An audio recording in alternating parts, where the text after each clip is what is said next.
Live from Chattanooga, Tennessee, it's Nuganomics with David Tulis. Make sure you get your lunch today at Choo Choo Barbecue in Hickson, the best barbecue about.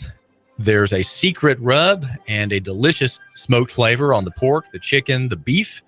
That's Choo Choo Barbecue in Hickson. Now, catering is something to think about. You may want to call about that, but I do recommend that you call Choo Choo Barbecue for the catering of your next event. That number is 870-7894, 870-7894. Call ahead and make an inquiry about how those fine folks can help your event with the best sandwiches and drinks and the like. We're brought to you by Superior Air Systems in the big orange vans, traipsing about Chattanooga and Hamilton County, bringing relief when the air conditioning or the unit or the heating unit does not work. It will maintain that for you and help you when there is a mishap or a crisis in the operation of that device. Superior Air Systems, 886-6602, 886-6602. My name is David Tulis, and we're here at AM 1240 Hot News Talk Radio. We have Binary with Russell, the kid, and every Thursday we have the Patriot Prepper Show. And at noon, we've got Colin Cowherd on sports, the national sports icon. And after him, the national neocon icon, Sean Hannity, with his analysis of the political scene across the country. At nighttime, in the deep dark of night, we've got Coast to Coast AM with George Noory. We're the CBS and Fox affiliate here in Chattanooga, and the NASCAR station. We exclusively in this market have NASCAR. We sure appreciate your tuning into that show, and also making note of all of our advertisers through whom we make our livings and whom we support, because they are local economy players. I've got here with me David Powers. David Powers is Dr. David Powers, and he works in his main calling as a marital counselor. But he has also at the same time an interest in entrepreneurship and adventure. He's 41 years old. He and his wife Corrine have 4 children. David, what does my listener who's thinking about going into business need to consider? He's working for someone now. He's been there, he thinks, too long. The pay is only adequate, but he has some ideas about what he could do on the side. How should he think about his situation where he's got the security of the regular paycheck, but he also has this desire to do better for other people and for himself by starting something? Oh, yeah, that's a great place to be, because, I mean, number one, you've got the security that you need to jump out, to launch. It's kind of like jumping out of an airplane with a parachute as opposed to without. If you don't have a job, if you don't have that security, you don't have the parachute. But if you do, go ahead and jump out. I mean, I say go ahead and launch. And because what you have to consider is that, your family is there waiting for you. If you have a family, if not, you've got your own dreams. I mean, life is too short not to go ahead and do what you want to do. But while you've got that job, just go ahead and enjoy the paycheck, but use that as a launching pad.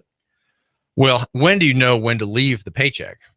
Well, for most people, it's when they can replace that income. I mean, that's a hard thing to do. That's even something my wife and I are looking at for her job. I mean, she's working full-time at a local business. And, if you can fully replace that income, I mean, by all means, at that point, go ahead and jump out. So you're the Powers family is a 2-income family, but you have 3 sons, I think, and a daughter whom you homeschool. How does that all work at the Powers household? Oh, it's crazy. I'm kind of the Mr. Mom, since I'm the home office entrepreneur. I homeschool the kids mostly. I have my own full-time business doing marital counseling and authoring. But my wife, she works full-time at one of the bigger local industries.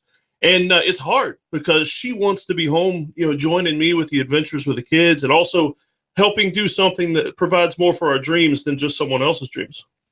Well, let's talk a little bit more, David Powers, about this whole idea of you're on the payroll, my listener's on the payroll, but he's thinking about using some of his own gifts. What should he do in considering what he has in the way of assets? What are his assets, and how should he evaluate them? Well, as far as assets, I'd say number one, don't put any of that in danger. I mean, things are too crazy right now to put assets in danger with lots of debt, lots of loans, things like that. I always recommend micro businesses. I mean, if you have a paycheck, start out with a micro business and make it larger. Well, give some examples. Okay, for example, Etsy. I mean, the website Etsy, there are millions and millions, not millions, but millions of dollars, but not people. But there are a lot of people on Etsy that are making full-time incomes that started out as really tiny ventures. And by tiny, I'm talking about buying a sewing machine and making things at the house.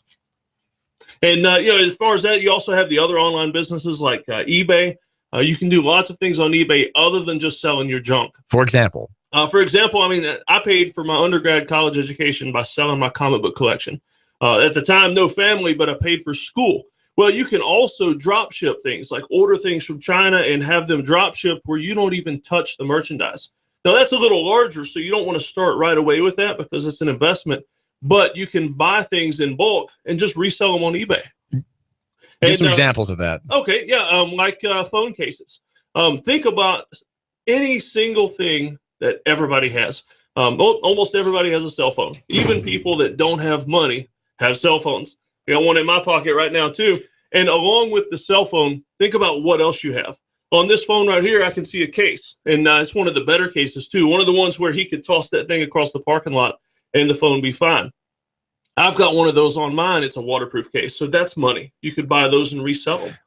Well, for example, this case cost me, I think, $30 or so retail. What would my listener potentially pay for one? And then if he's buying in bulk, and then what could he charge for reselling it? Okay, well, I mean, ideally you want high margins, so you'd find a place where you could buy a phone case or bulk phone cases for say $1, resell them for $30. That's a lot of money. I mean, you buy a case of 100.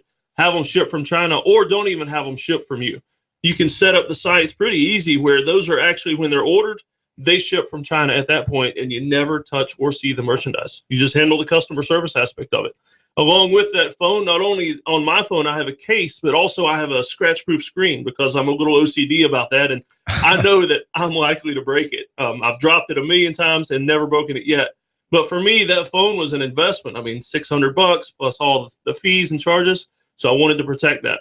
Well, you could be in the business of helping to do that. It's also easy on the back end, on the inside of the phone. Lots of people are designing apps. I mean, you could go online and find a developer in another country and pay them pennies on the dollar to design an app, and then you sell it. I mean, so there are a million things you could do just with phones. And those are things my listener can do from home without having to do a lot of travel or buy equipment. Oh, absolutely. You could do that without even ever leaving the house. Just identify what people want and what people use. That's what are some other examples, David Powers, that are sort of in that direction where my listener doesn't have to have a large commitment of time or money or expense to do something that provides a service? Okay, well, as far as the service, think about what people need. My son right now, my oldest son is 11 years old. He's wanting to buy his first phone. And so we're trying to identify job opportunities for him. Well, you can do the same thing. In the apartment building we live in, people need babysitters. Not only that, but, people walk their dogs and don't want to pick up after the dogs. Well, he can charge for that. I mean, it's not a fun job, but hey, if you need some money or you need some startup capital, it's a way to go.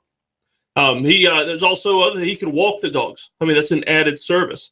He could tutor people. I mean, since we homeschool, he gets out of school earlier than the traditional public school kids, and he could tutor some of those kids. Lots of things he could do. I mean, he could even, he loves video games. I mean, there are kids making full-time income videotaping themselves play video games and then posting that to YouTube. It's crazy.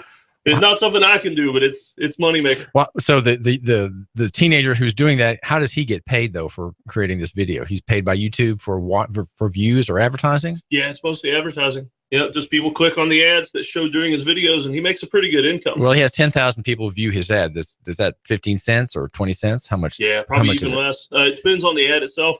But basically, you have to line up a lot of people that are watching you and clicking on the ads before you can do that. But there are kids making money doing that. That seems almost like speculation or gambling as much as a real sure way of providing a service.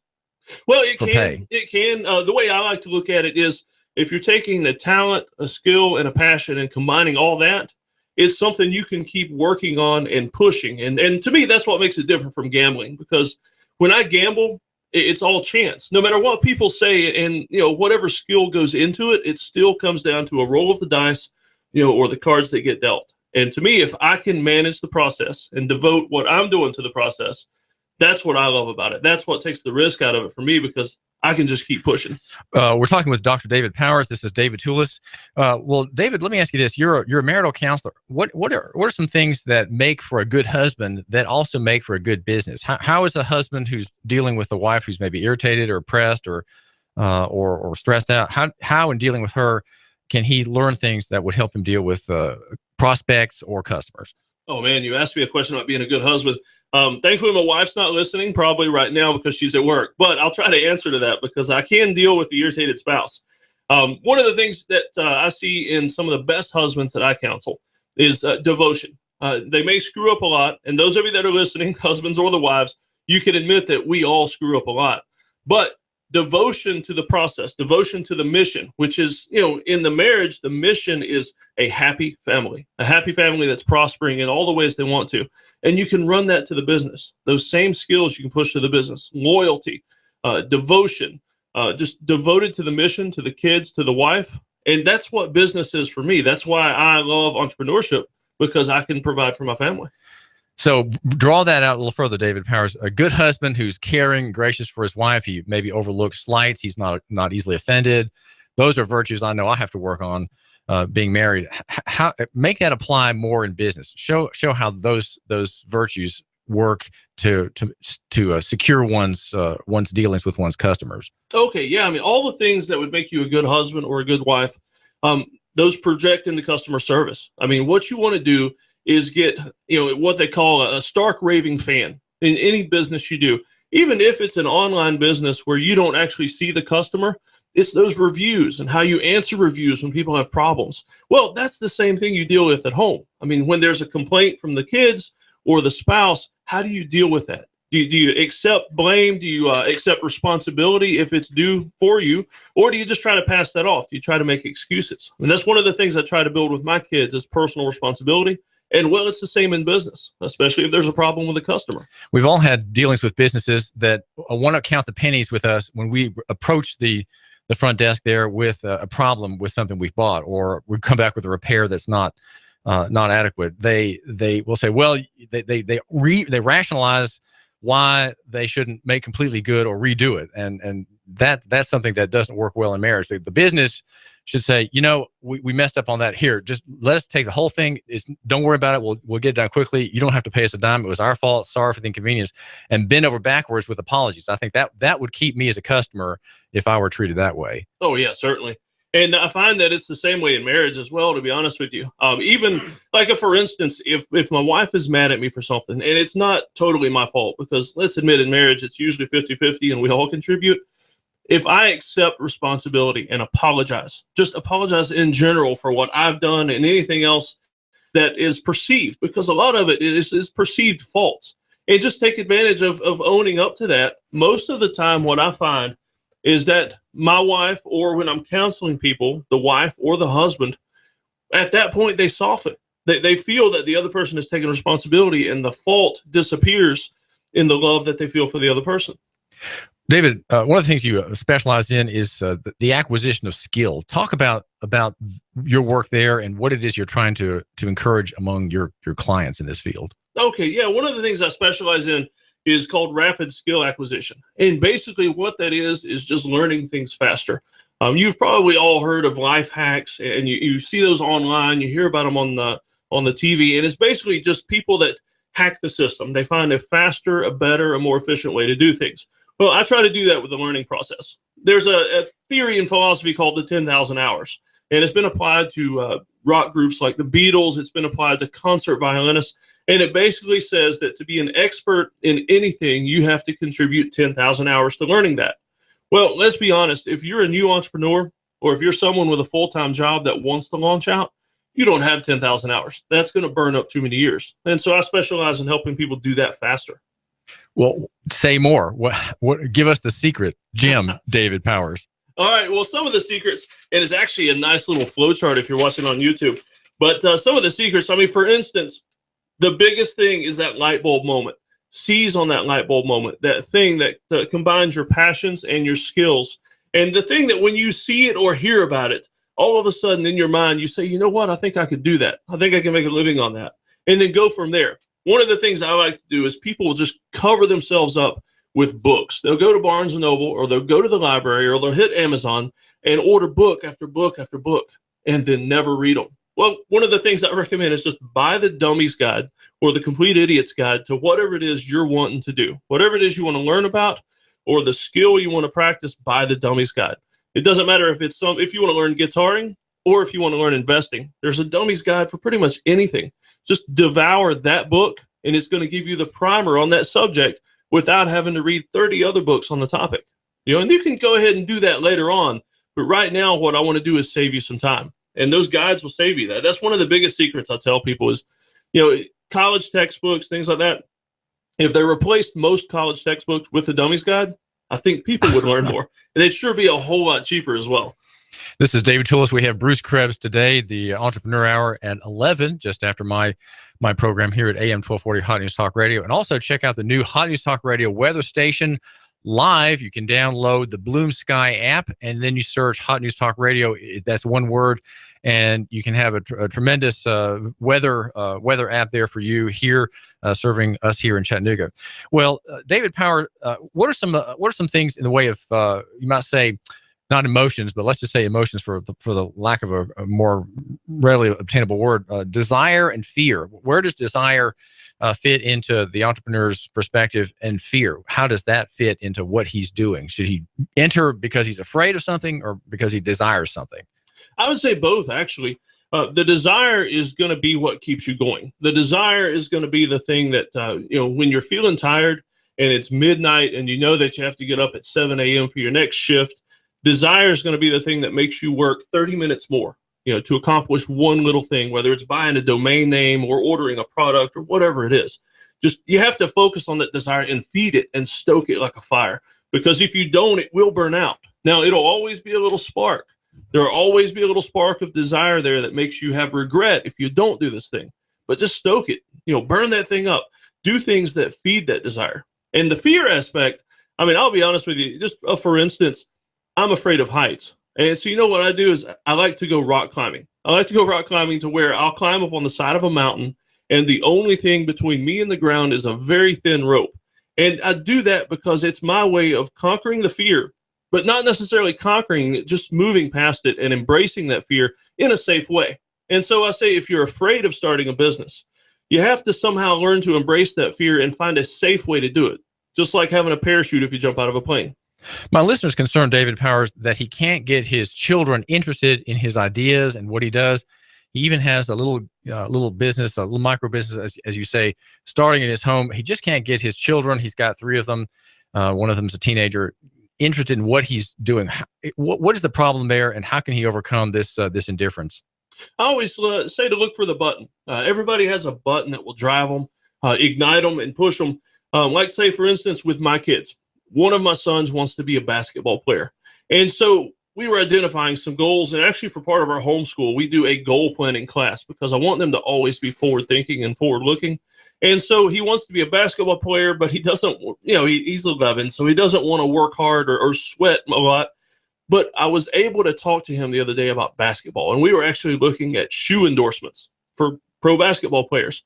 And when he finally realized, what? I can play basketball and I can make this much money if I'm good. But you know what?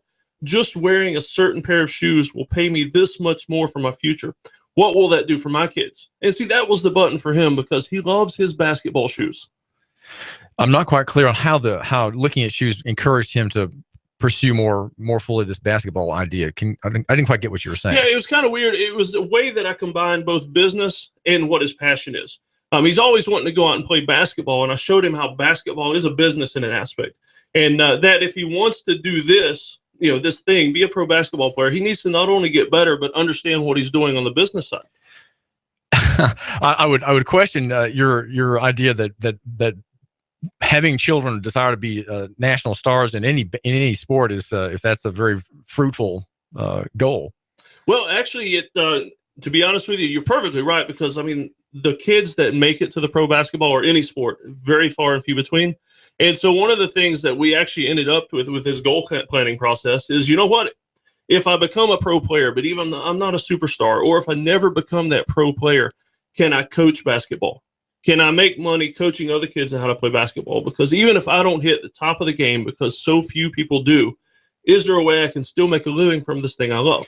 So you have him this 11-year-old boy put in view being a star player on a team, but also right next to it, there's other platforms where he can stand if he doesn't make the top rank. Oh, absolutely. And we actually, I know a guy that played the European basketball leagues. which for what a lot of people consider is kind of, less than the NBA, but it's still a pro player. And so I took him and we interviewed this guy. Like, what can I do if I don't make it to the top? We are talking with David Powers, who is a marriage counselor, but also has a great interest in entrepreneurship and adventure. He has a ferociously red beard, mustache, and a bald pate. And we are here at AM 1240 Hot News Talk Radio. We're trying to find out how to improve our ways of thinking about entrepreneurship and creating wealth for others, creating benefits for others. That is what entrepreneurship. David Powers, thanks for joining us. Yes, sir. Thank you. We're brought to you by Bruce Krebs, who has the Entrepreneur Hour at 11 o'clock. Bruce Krebs from Entrepreneur Source. Call him at 875-5621, 875-5621. This is David Tulis.